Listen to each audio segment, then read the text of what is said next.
Welcome to the Inside Southwest Florida Football Podcast. Presented by the News Press and Naples Daily News. 1, 2, 3.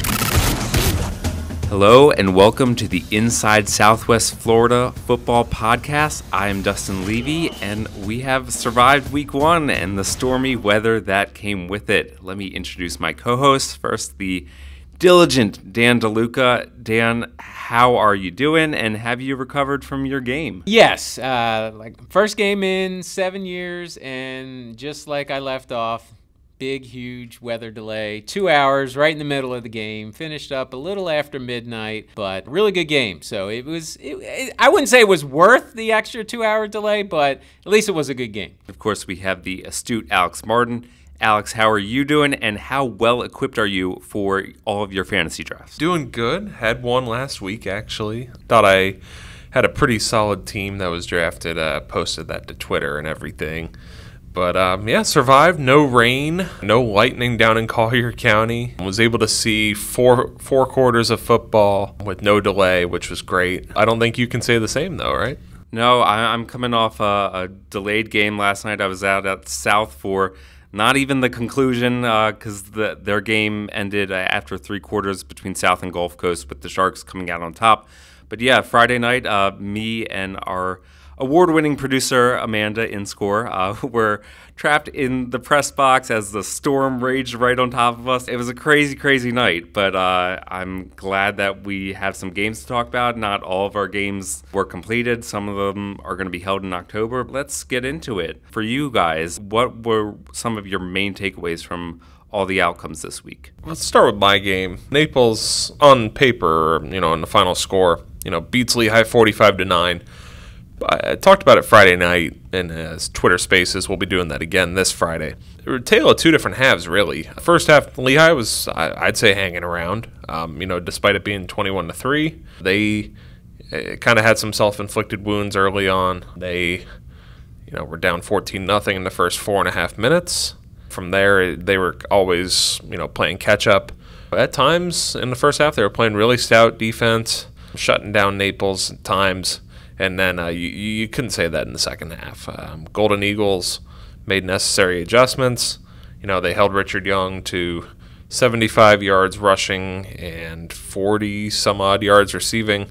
Still had over 100 all-purpose yards against the Golden Eagle defense, which is very hard to do in and of itself. They kind of limited his touches. Lehigh as a team did have 265 yards of total offense, though, which – I'd say it's one of the silver linings from that loss, being able to move the ball against Naples. So that one was, kind of some, key takeaways for me. What did you see from the quarterback situation over at Naples? I saw a more clearer picture, actually. Nico Boyce seemed to have, with his opportunities and reps, gave that offense life. Unfortunately, you can't really say the same about Jack Melton. When he's in the game, you kind of know what's going to happen, and that is giving the ball to one of their 3 running backs in the backfield, or 2, depending on formation. With Nico Boyce in there, he flashed some really impressive speed for a sophomore. The kid is quick. He kind of showed some shades of Stanley Bryant, essentially being a 4th running back in that formation. I wouldn't be surprised, if we're talking next week, if, he's going to be the everyday starter for the Golden Eagles. And it sounded like the North Fort Myers rivalry lived up to the hype. Dan, what time did that one wrap up? It was a little after midnight. The most recent North Fort Myers battles, there was a lot of weird stuff that happened. Really good, really tight, close game. Defensive battle, which I'm not sure a lot of people expected, especially with all the offensive talent on both the teams, but Fort Myers wins in overtime, 16-10. Red Knights did not score an offensive touchdown in regulation. Fort Myers had a punt return called back by a questionable penalty.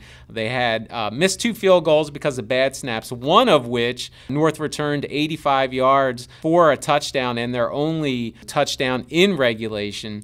At the end of the game, Bo Somerset looked like he had broken through, looked like he was going to score, had the ball punched by Madrid Tucker. It kind of kicked off Bo's leg, went through the end zone for a touchback. That's what kind of set it into overtime. Fort Myers had the ball first in overtime, could not score. First play of overtime, Bo Somerset goes around the end for 10 yards and the touchdown. So it was nice to see, because he had the miscue at the end of the game, that he was able to come back, score in overtime. His coach liked it too. This is what Dwayne Mack had to say about Bo Somerset after the game. Bo's a special player.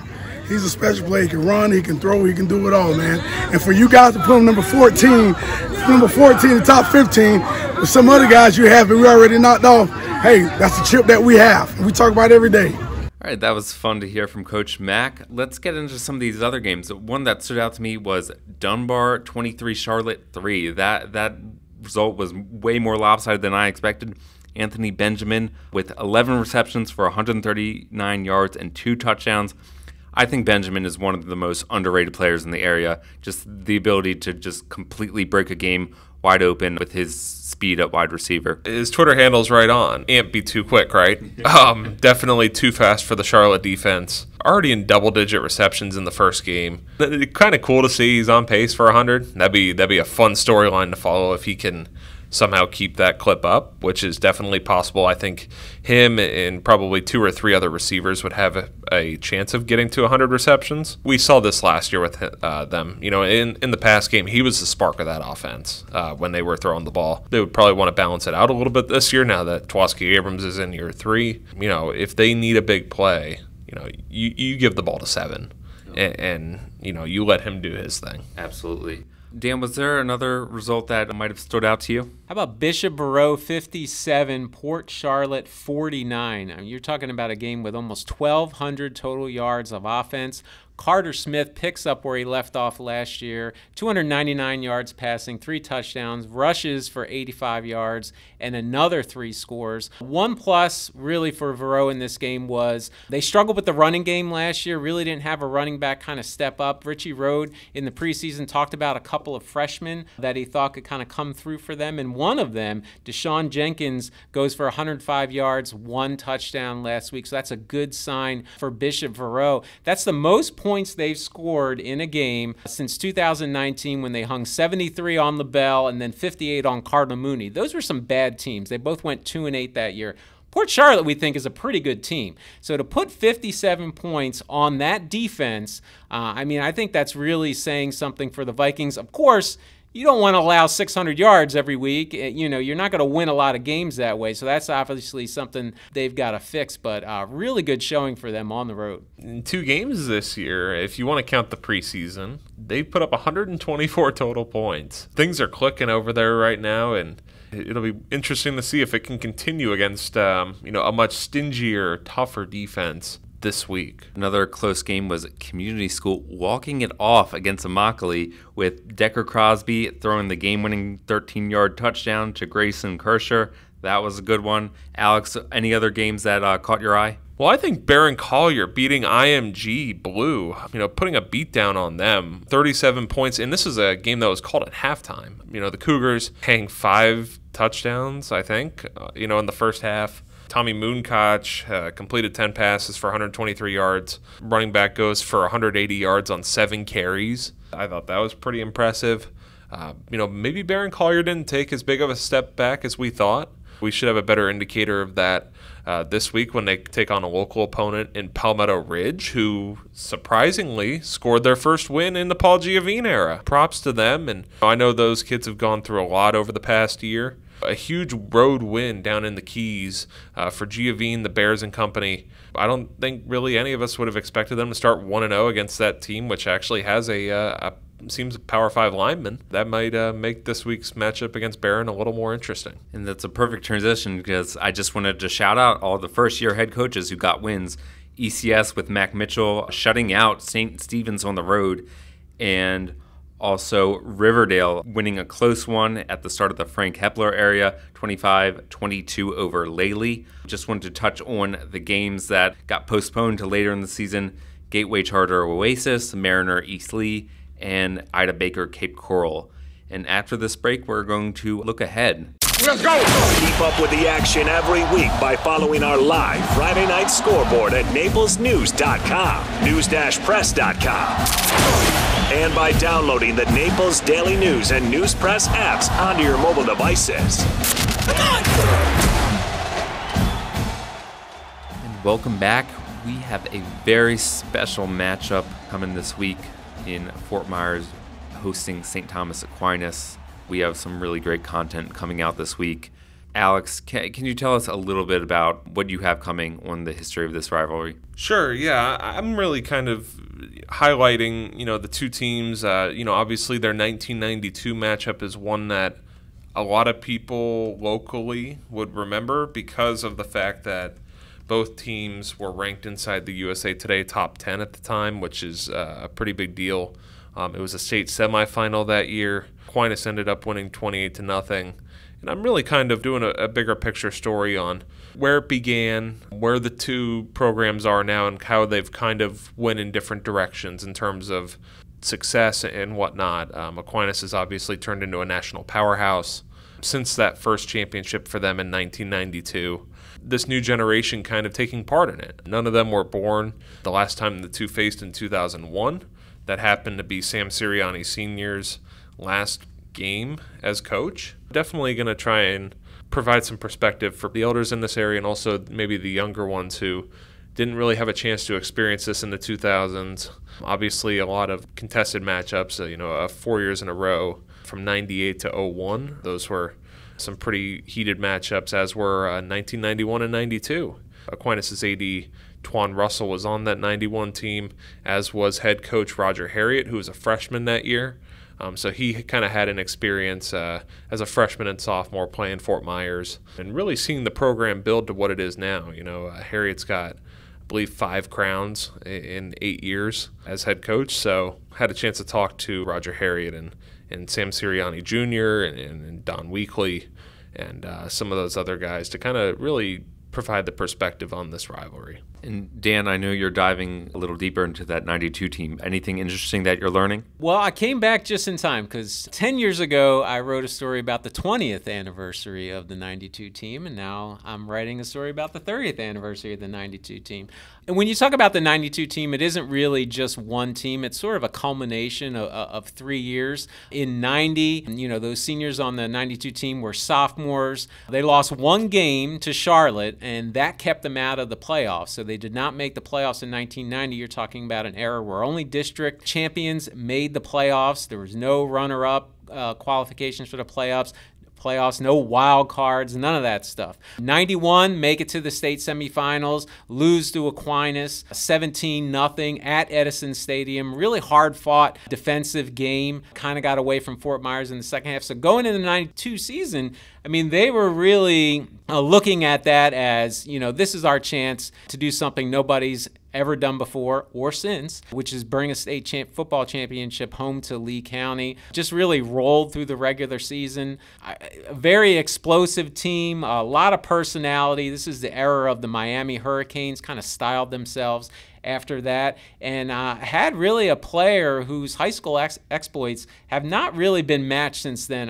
Really, for all the attention that Noel Devine got sort of in the beginning of that social media stage, Jamie German, for him to get the attention that he got in 1992 prior to, all of the attention that people get today as far as social media is really pretty special. You're talking about USA Today, National Defensive Player of the Year, the first Florida Mr. Football. He won that as well. Parade All-American, MVP of the Florida-Georgia All-Star Game. Just an amazing season. But like a lot of those special seasons, it ends at the hands again of St. Thomas Aquinas. They lose 28-0 in Fort Lauderdale, ending that season and really sort of kickstarting that whole idea of a curse that Fort Myers has when they go up against Aquinas. It is a rivalry, but it is a one-sided rivalry. A lot to look forward to in that one on Friday night, and a lot of really nice matchups this week. Alex, what's one that has your attention? We got to kind of lean towards our game of the week, right? Dunbar taking on North Fort Myers.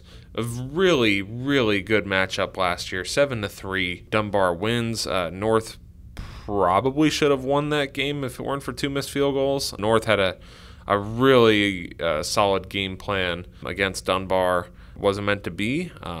This year is definitely there's a possibility that changes. There might be a little bit of bad blood in this game. Adrian Stone and Tavares Irons are on the other side now. We'll see how chippy and how physical this one gets early on, but I would be shocked if this is a one-sided game. I don't think that we can forget that Dunbar hasn't lost a game in the regular season for 2 years now. They are still looking to assert themselves as a top dog, and North, things have been trending in the right direction for them.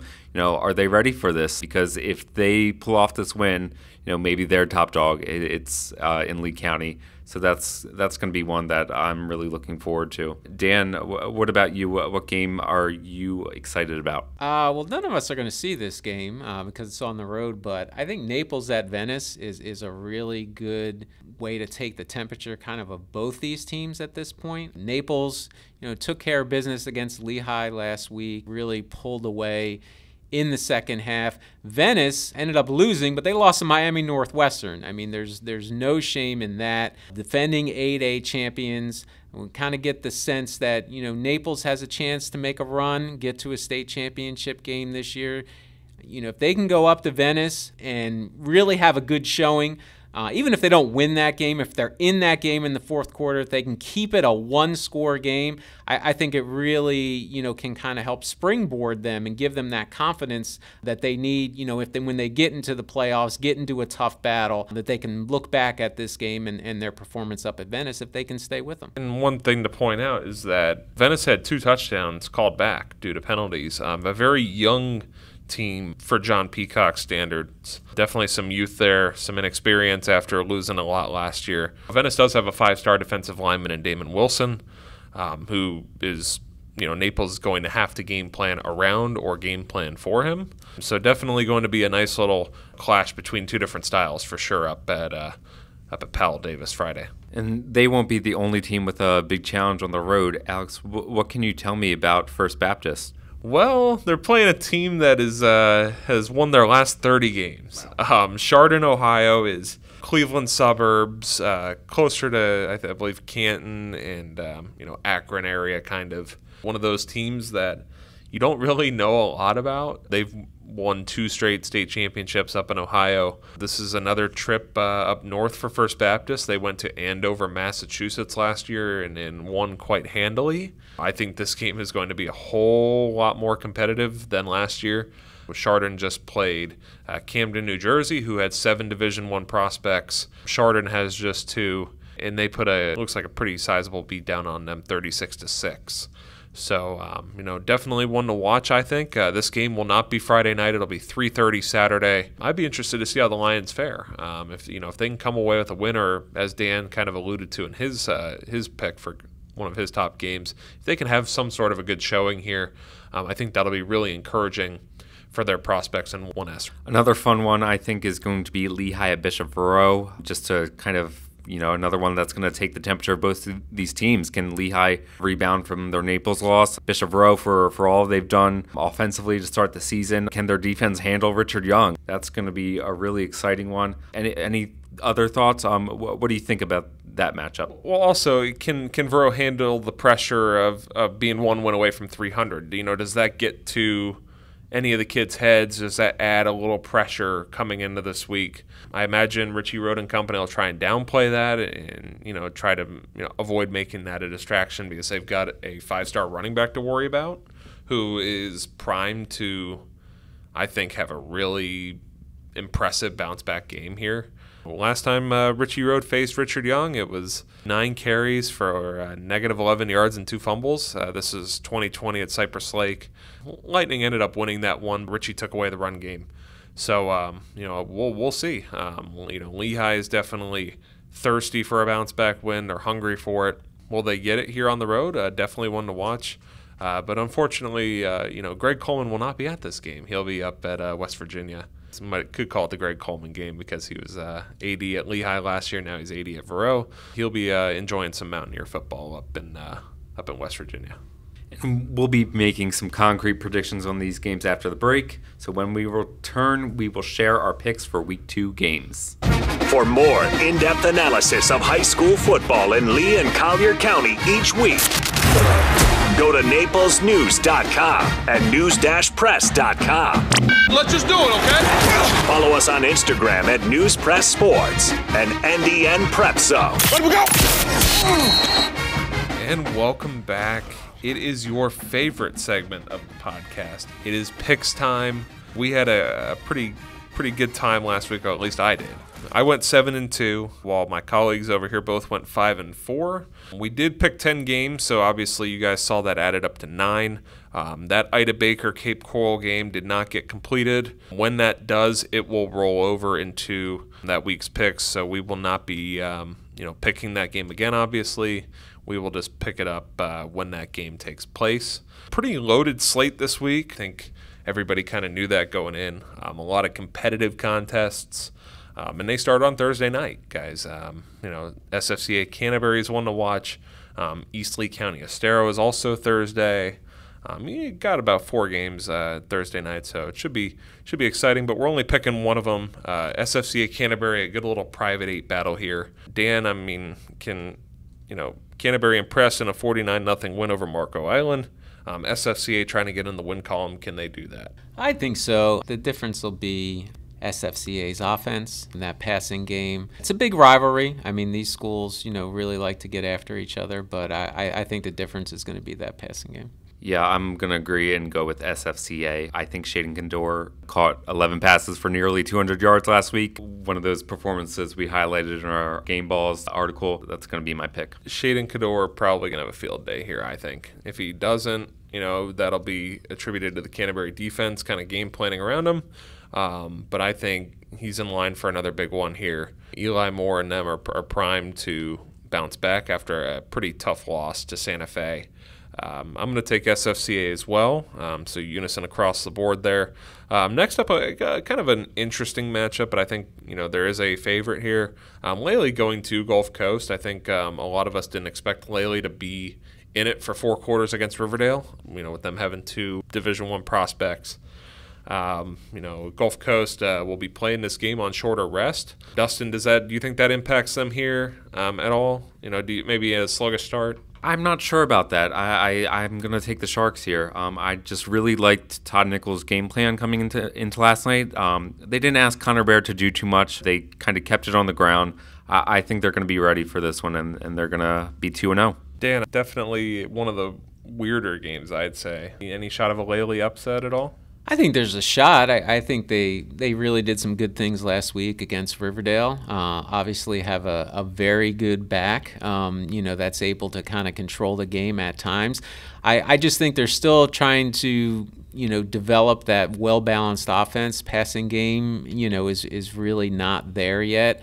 And I think that gives Gulf Coast an advantage. They will be on a little bit of short rest. If they overlook the Trojans, they can get upset here, but I don't see that happening. I think Gulf Coast wins this. Kind of picking up on Dan's point about seeing Gershom Guerrier at Lely. This will be the 3rd team that's pretty much run the ball for positive yardage in terms of big gains and whatnot. They'll be facing a team that likes running the ball, so that'll be the matchup. I think winning the line of scrimmage is key here.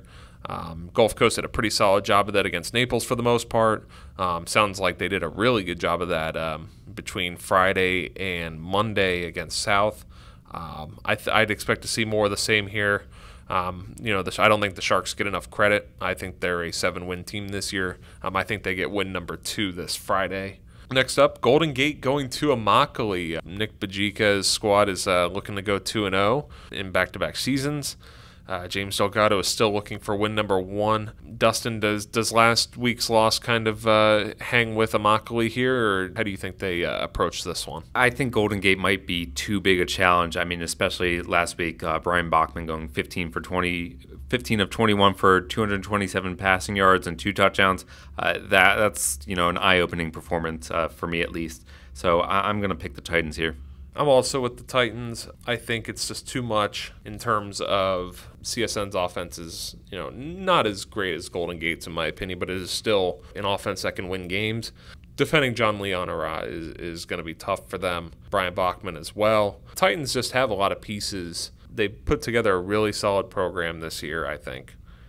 And I'm also going to take the Titans, Dan. I think we have our first disagreement. I think Immokalee has kind of shown that this isn't really going to be maybe as extensive a rebuild as some people might have thought. They beat Gladesday in the preseason. We say, oh, it's a preseason game. That's a pretty good program that they beat, and I think that surprised a lot of people. And then last week really took Community School down to the wire, and Community School has been a very solid team, very consistent program over the last few years. They're at home. They're getting Golden Gate, which, as you guys mentioned, kind of a team that people are eyeing for, maybe a little bit of a breakthrough season. But I think the Indians get them. I think that I like what I see so far out of them.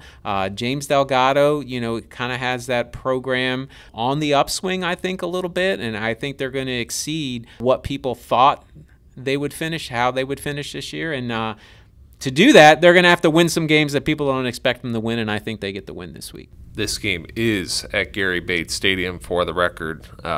Definitely one of those where anything can happen. Golden Gate could fall flat. Immokalee could over-impress here. We shall get the answer on that Friday night with Nick Wilson there on behalf of us. Next up, Tampa Catholic coming down to Cypress Lake. They have not played a game yet this season. The Panthers have, albeit it was over a 2-day stretch, Friday, Monday. Panthers got a 35-20 win over Gateway. Eagles hung around in this one for quite a while. Dustin, you think Cypress can start 2-0 here in Joey Mendez's second year? I think the turnaround might be a little bit too tough. And I know I said the opposite for Gulf Coast, but Gulf Coast is a very experienced team. I think Cypress Lake is a little bit younger. And Tampa Catholic is not easy. I think they went 7-4 last year. So, yeah, I'm going to go with Tampa Catholic on that one. I'm also taking TC. They just had a better strength of schedule last year. They've got a ton of pieces coming back, I think. And, those pieces will, I think, give Cypress Lake some problems. I'm going to take Tampa Catholic. Yeah, same here, Tampa Catholic. Good job by Cypress, win their season opener, but playing kind of a different level this week against Tampa Catholic, and I think that's going to be a little too much for them. In this matchup, I don't think any of us expected either side to potentially start 2-0, but it's going to happen. Palmetto Ridge going to Barron Collier this Friday. Somebody's got to come away undefeated. Dustin, which team is it? This is a tough one. I think it would have been a lot easier if Palmetto Ridge didn't have that showing that they did in Key West. But I'm going to go with the Cougars here. Brian Daniels had a really nice game against IMG Blue, rushing for 2 touchdowns and 150 yards. I like a good running game, so I'm going to go with Barron Collier. Look, this is one where I'd love to go against you because I think Palmetto Ridge has a pretty decent shot at this. But I just can't at this point. I'm still in wait-and-see mode with the Bears. This game will provide a much clearer picture, I think, of where they are because it's very hard to gauge against out-of-area teams that you haven't seen before. This was a pretty competitive game last year. The epic game where a Jaden Booker touchdown was called back because a ton of Palmetto Ridge players just ran onto the field. A lot of fireworks late in that game. That's what led to Chris Tokanen's suspension last year. But I'm going to take the Cougars at home. I think Mark Jackson's squad is fired up. They're gritty. They got a chip on their shoulder.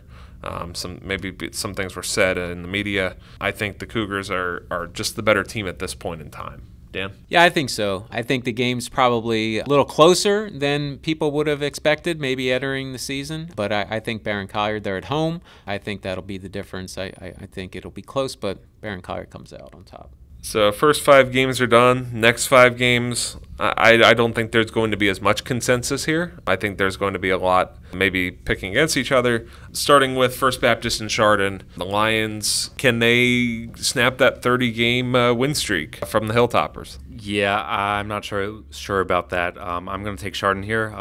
I think that was why I asked in the last segment for you to tell me a little bit about them, but a 30-game winning streak, that's pretty nice. Look, I think it's too much. Chardon committed, surprisingly, don't tell me how, no penalties in 48 minutes last week against Camden, New Jersey. It's going to come down to coaching. This is not going to be a game where someone's going to take over the game. This is going to be a game that's going to be won with the headsets.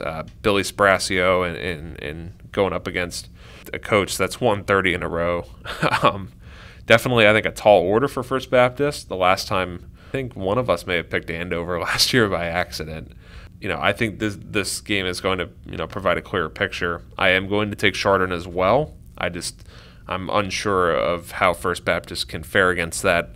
I believe it's a pretty solid run offense that they have up there. Dan, are you going to go with the Lions at all, or? No, tough to pick against back-to-back state championship team. For as good as First Baptist has been, and as solid and consistent a program as they've been, this is a really tall task for them. I don't think they can pull it off, but I think there's some good things that can come out of this either way. You get to measure yourself, against the team that's really dominated their competition the last couple of years and really see where you are as a program. Consensus across the board there. Next up, a team that's looking to get win number 300, Bishop Verot playing host to Lehigh.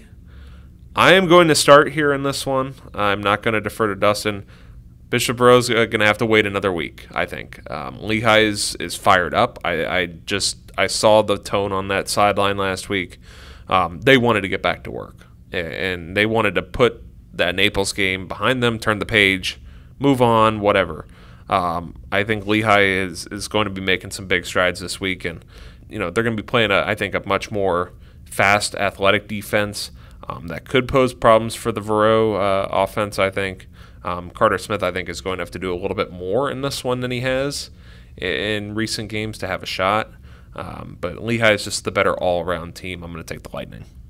Yeah, I agree with you. I think it would be too reactive to look at those week one outcomes, especially based on Lehigh having to play Naples. Lehigh just has Richard Young on offense, Tyree Cunningham on defense. There's just more questions that I have about Bishop Verot in this one, so I'm going to take the Lightning. Yeah, this is not the situation that I think Verot wanted for this game. I think they would have much rather that Lehigh had a very good showing against Naples last week and, didn't have that kind of chip and disappointment coming off that. And, Verot gave up almost 300 yards rushing last week to Port Charlotte. Port Charlotte has some good backs. They don't have Richard Young, and I think that's going to end up being the difference. Lehigh wins this one. Definite X factor there for Richard. Next up, we can make this one fast. Aquinas Fort Myers. Two teams have gone in vastly different directions since '92.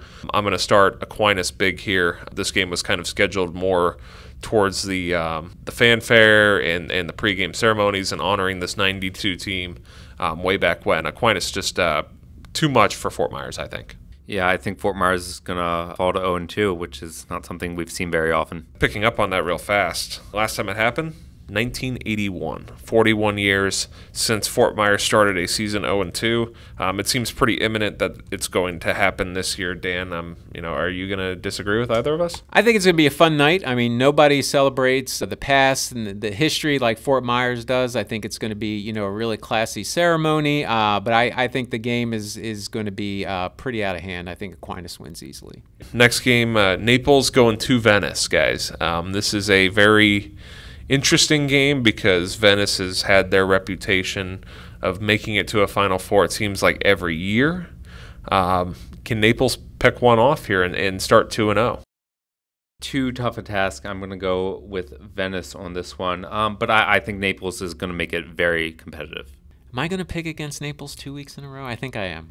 It's tough to go against the defending 8A champs. Even though they're young, they do have a lot of talent there. They lost last week to Northwestern, so I think they're going to be fired up to get back on the winning track, especially at home. I think Venice wins. I was going to lean towards Venice here. I think I might still. I had Naples at 8-2 in my projected regular season with a loss to Venice here. I have no choice but to stick by that. I think, the Indians are just too good at home specifically. I think last week was somewhat of an aberration for them. I'm going to take Venice here as well. And then our game of the week. Somebody's going to 2-0 in this one. North Fort Myers taking on Dunbar. As of right now, we are aware this game's at Dunbar. It could switch to North depending on field conditions. Dustin, would home field play a role here, if this game were to get moved? I'm not sure because, Fort Myers played North pretty close at North. But I'm going to take Dunbar here, and I'm going to take them because seeing North's offense struggle a little bit against Fort Myers, well, Dunbar was a whole different test. And, I know the Tigers lost a little bit, but I think they might feel like they have something to prove. So I'm going to go with Dunbar here. I think North wins this one. Really impressed with North's defense, especially the defensive line. Adrian Stone just dominated that game against Fort Myers. I think he's going to be a nightmare for Dunbar to try to block. And listen, Fort Myers was really fired up for that game against North. Gave them the A-plus effort. North had every reason to lose that game, but they found a way to win. Even though they couldn't score an offensive touchdown in regulation, they got it done, and I think they'll get it done against Dunbar. Flip a coin here, really. I mean, both sides have their respective arguments. Adrian Stone and Tavares Irons are on the other side. They're probably pretty amped up more than the other guys. Anthony Benjamin and that receiving core are looking to really do some big things. Landon Winterbottom as well. I think this just comes down to taking care of the football. Which team turns the ball over fewer times? It's just whoever I'm going to say here, and I'm going to pick Dunbar. I just think that out on the skill positions that they are just better. I don't think you could say the same really about North Fort Myers, especially with some of their guys playing both ways. Be curious to see if that takes a toll on them this time, because chances are they're not going to have a 2-hour rain delay or a 2-hour delay where they can actually rest up and recover and kind of play two different games, so to speak. So I'm going to take the Tigers here. Dustin and I are same across the board, so you can't build on my lead at all, which is great. But yeah, that'll wrap it up for the pick segment. You guys know where to go at this point for all the best content in Southwest Florida. You go to news-press.com/sports, naplesnews.com/sports. You can get this podcast at Apple Podcasts, SoundCloud, YouTube, wherever you listen to your podcasts. And we will be back covering games Thursday night. We know we'll be out Friday night, hopefully not Monday night, weather permitting.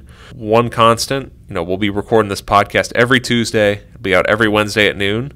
So we'll see you next week for Season 5, Episode 4. Thanks for listening. Remember, the Inside Southwest Florida Football Podcast will be available for download every Wednesday at noon to get you ready for upcoming games. 1, 2, 3.